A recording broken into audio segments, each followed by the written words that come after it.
You're listening to The Capital Table. Private capital markets have been evolving for many years, but never more so than in recent times. Take a seat at the Capital Table with leading experts discussing insights into the private equity and M&A worlds, and take away the knowledge you need to excel in a rapidly changing marketplace. We know this is one table you'll leave feeling full and satisfied.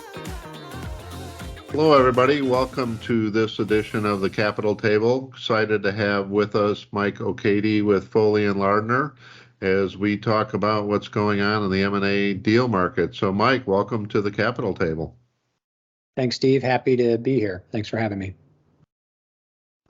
Yeah, so Mike, we've certainly had some discussions as we're heading here into the signs of a slowdown and economic headwinds certainly affecting many companies, gas prices, which went through the roof, although they're normalizing a little bit, maybe as we're talking today, but certainly increase in fuel costs, grocery costs, that's impacting consumer confidence and certainly the businesses that are selling into those markets. And really an uncertainty in consumer demand going forward. And I think more prevalent with that, with supply chain issues, labor and labor cost issues, transportation costs, certainly all that's impacting the profitability of businesses, or certainly forecasting that. And as our clients, being deal makers trying to put deals together, certainly is having an impact on the M&A market. So let's start with, your views on M&A deal activity. What do you think the outlook for the second half of 2022 is? Yeah, thanks. Start off with an easy question, right? Don't have the crystal ball here, but from my own practice, which is a corporate practice and a transactional practice, including a lot of M&A work, but also in my capacity as co-chair of our national M&A group, which has about 240 lawyers doing deals across the country and internationally, got a pretty good viewpoint or vantage point of, at least anecdotally, our volume. And there's no doubt that M&A volume is down so far this year, especially into the second quarter, going into the third quarter. That said, it's all relative, right? The last 3 years were record year after record year of M&A activity that, in some respects was almost unsustainable. So, 80% of last year is still pretty good. But that said, it is slower. And there's obviously all the economic headwinds and uncertainty that you described, whether it's the labor market, supply chain woes, interest rates, inflation, hyperinflation, all of that stuff, has an impact and makes a contribution to transactions. It could be that it impacts the core business, and a business that's highly dependent on fuel, for example, will be impacted more than, maybe a SaaS business that doesn't rely on distribution and transportation.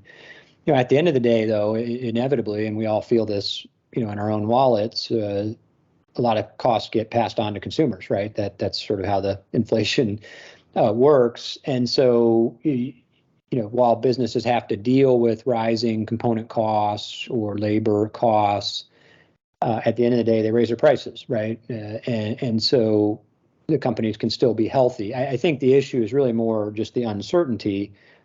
And if interest rates are, at 5%, that's different than if they're at 10%. If gas is at $5 a gallon, that's different than if it's at $10 a gallon, and how quickly you get there. And then interest rates have an impact on M&A in the form of the debt that is often used to fund acquisitions, right? And so if the cost of capital is higher, then maybe the buyer can pay less. If the buyer's going to pay less, the seller may be less willing to sell, right? It's all related. And we had been in a period of just, really robust economic fundamentals where interest rates were low and capital was readily available. Sellers were willing to sell, market prices were high. Some of that still exists. I mean, if they still think there's a lot of capital readily available, there are still companies that fundamentally are sound. Again, maybe some of their component costs have increased, but to the extent that gets passed on to their customers, their profit margins can remain the same. But there's definitely a period of uncertainty here. You're seeing that in a little bit of slowdown. But again, we're coming off of record highs, and so it's all relative. Yeah, it is definitely relative. I think to some degree, and to your point, relative now feels what normal used to be. And, I know certainly our practice, we remain extremely busy, but not at the frenetic pace of 2021, which feels better, I think, certainly for the teammates out there listening to the podcast that, we're busy, but we're not quite as crazy as it was, which is good. But deal makers are certainly working to find ways to get deals done. Deals are coming to market. But I think one of the interesting questions, since obviously in your practice, Mike, you sit at the closing table, even if it's a virtual closing table today. Are you seeing any deals fall apart where whether it's private equity or other buyers are just getting to that point and the uncertainties making them walk away? Yeah, I certainly have. I've seen some deals change, right? Price reduction, if the cost of capital went up, earlier in the year when the stock market started to decline, even for private company sales, a lot of times the public markets, set a baseline comp, for the purchase price. So seeing deals change in terms of pricing or other terms, definitely seen some deals fall apart that may have been just a little more sensitive to the things that are going on in the market. If they were a very labor intensive business, for example, or if they're very dependent on consumer spending, and if it's like the consumer discretionary spending, right? When if you're on a fixed income and gas prices double, that's less money to spend on other stuff, right? So some of it's just circumstantial. And there's some businesses that thrive through these types of environments. So it depends on where you're seated. But certainly seeing things change, and maybe it's not pricing, but maybe it's the terms. I think we're moving from what was a pretty robust seller's market to what's maybe a little bit more now a buyer's market. If there's less bidders at the table, if there's fewer buyers that have free access to capital or debt at lower interest rates. That's caused a shift, I think, from being a seller's market to being a little bit more of a buyer's market. And that can show itself in a bunch of different ways beyond just the price or whether the deal proceeds at all. I think you see it in the terms. You see greater due diligence. You see maybe a shifting of from more cash at closing and walkaway deals to maybe more cash post-closing based on performance, earnouts, for example. Maybe instead of a walkaway deal, you see a bigger indemnity holdback. Rep and warranty insurance obviously has a role to play. But I think, anytime it shifts from seller to buyer, buyer to seller, the terms also shift, not just the prices. And I think, on the diligence side, again, for businesses that are labor supply dependent, fuel or other increasing cost dependent use of debt, I think you're going to see greater diligence. Yeah, certainly we're getting asked more so as we're, taking on some buy-side assignments recently that, we really need to look at this real close. And while you always hope, and I think our clients would always want to do that, sometimes when it's a seller's market, the buyers are just trying to rush, as quickly as possible without skipping over anything major. But certainly, I think there is going to be a closer look at things as we try to wrestle through these uncertainties. Agreed.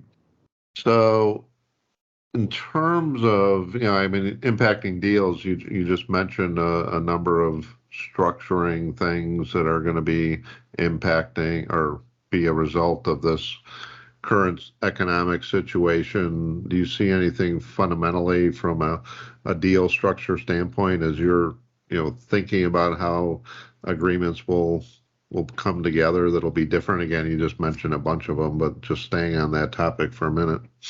Yeah, I think it's some of those things. I think heightened diligence on the buy side to make sure the seller isn't, disproportionately impacted by these things, or to understand what the impact is. I do think you'll see a shift from more, again, all cash at closing, walk away deals, meaning without real recourse to the sellers for pre-closing liabilities or reps and warranties, to more recourse, more holdbacks, maybe more earnout type performance-based. we've talked a lot about trailing 12 used to be the metric, right? Well, if you're in this environment, the last 12 months is probably irrelevant. What's most important is maybe the last 12 days or the next 12 months, right? And so if you don't know what that looks like, then you're going to be less inclined to pay, a high multiple in all cash at closing. You're more likely as a buyer to want to say, look, we don't disagree that the business is worth this amount, but we'd like to prove that out over the next 12, 24, maybe 36 months and pay some of the purchase price in a performance dependent, earn out a form or rollover or whatever. But I do think that's a shift. I think that also occurs more when you have fewer bidders at the table. If you had 20 companies responding to an auction process, a year ago, and now you've got, 6 or 2, it's fewer parties at the table. They've got more negotiating leverage, right? And so again, that's just part of that shift, that overall shift from seller's market to buyer's market. Right, and for our audience, one of the interesting dynamics you've mentioned a couple times, less bidders at the table, and certainly that's what we're hearing. But I know a mutual friend of ours had made the comment that, one of the things that's impacted that is since 21 was such a record year, a number of private equity firms did, basically a lot of acquisitions, and their internal resources are focused on getting those launched and integrated and up and running, and therefore just capital not being as much the issue as in those situations as internal resources to actually focus on these deals. So again, for the audience, I think it's another interesting dynamic that's playing out in the market right now and causing less bidders at the table. Yeah, we certainly had a period of time where, you kind of had to wait in line to take a number, to get a QOE or certain diligence work done, or even, to get people like me on deck to draft an LOI or a purchase agreement, right?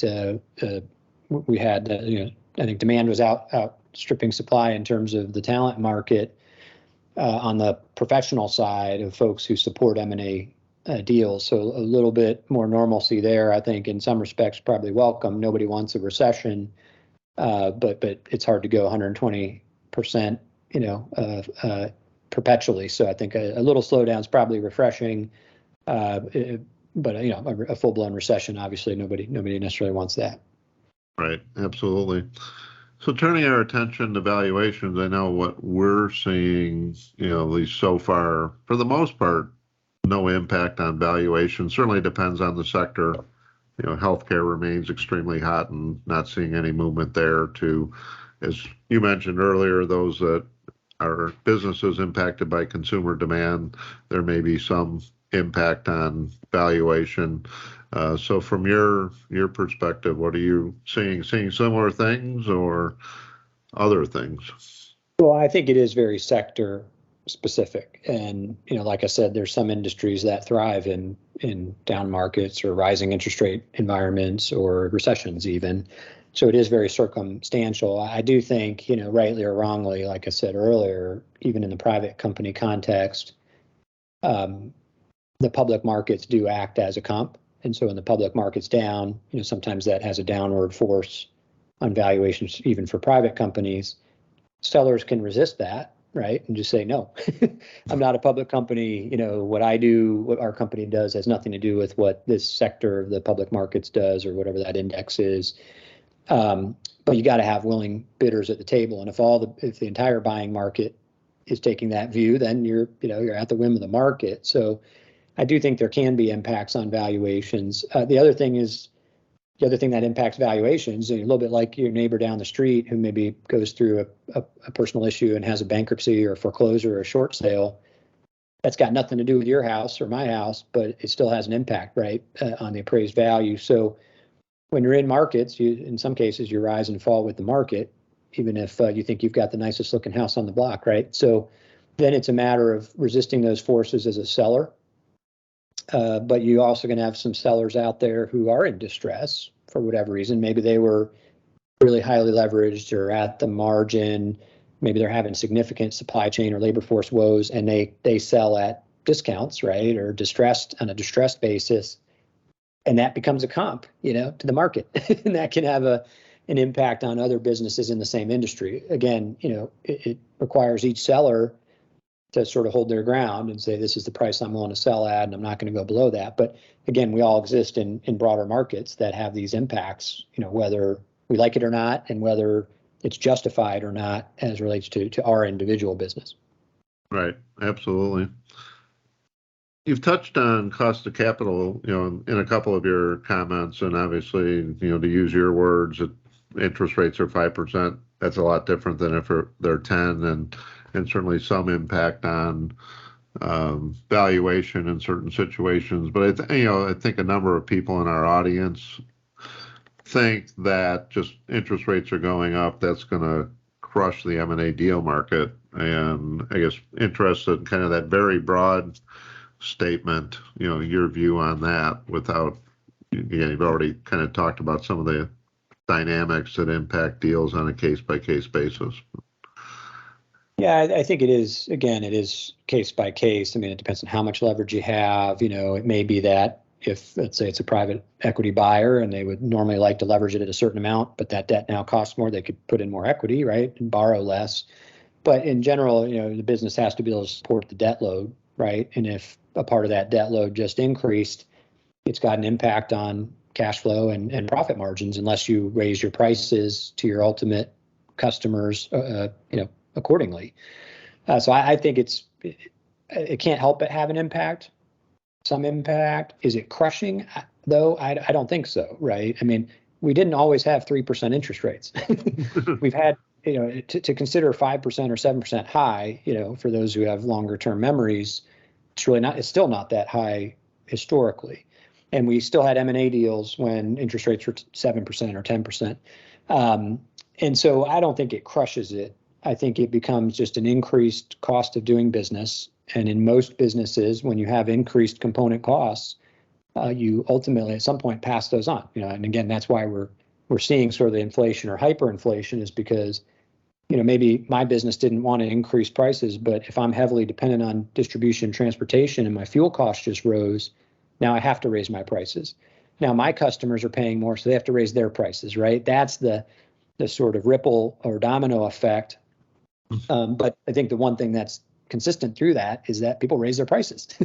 And so if you raise your prices enough to cover the impact of the risen interest rates, at some point it's neutral, right? So I think it just depends on how quickly rates rise and how quickly people can pass those costs on. And at some point, obviously, when you raise your prices too high, then demand drops, right? So the revenues can drop. That's where I think it depends on whether you're in a discretionary type of product or service, or if you're in you mentioned healthcare earlier. Well, healthcare is maybe not recession proof, but a little more recession resistant, because when you need healthcare, you generally go to get it. You may opt out of elective surgeries during a recession, but you're still probably going to have a life-saving surgery, right? And so some industries are just less susceptible to that. I think it's really the discretionary goods, the discretionary services, and that doesn't just mean a consumer concept, that's a business concept too. Businesses will say, well, we were going to invest all of this in the business this year, but we're going to defer that for a year or two. That has an impact in the B2B world. These are not just consumer concepts. And so, it's not always perfectly aligned where interest rates rise and the next day you get that same amount of increased profit from your customers. Sometimes there's a timing difference and a lag, but in general, I think those things do catch up. So that's why I don't think it's fatal, and I don't think it crushes the M&A market, but it definitely changes it, at least for the time being. Yeah, that's an excellent perspective, Mike. And I will say one that we share here. So, for our audience, I think that these are all dynamics that, need to be navigated. And it's like any shifting markets, you need to adapt to the current circumstance. Well, Mike, this has been an excellent discussion. Really appreciate your time, talking about the dynamics and the M&A market that we're living today. And certainly, as we touched on a few times, these dynamics are going to shift very rapidly, probably over the next several months, but it gives a good perspective for our audience where we're at and where we're going. So again, thank you for joining us on the Capital Table. Steve, thanks for having me. There's no doubt we're in a new period of time here. Remains to be seen what it actually turns out to be, but we've had periods of uncertainty before, and I'm sure we'll get through this one as well. Again, thanks for having me. Yep. Thanks, Mike. And to our audience, thanks for joining us as we talked about the economic headwinds and where we're sailing into, and obviously something we'll keep on top of as we navigate these waters. So thanks for joining us, and we'll see you on the next episode of the Capital Table. Thank you. You've been listening to the Capital Table. For more information, please visit withum.com. Thank you for listening.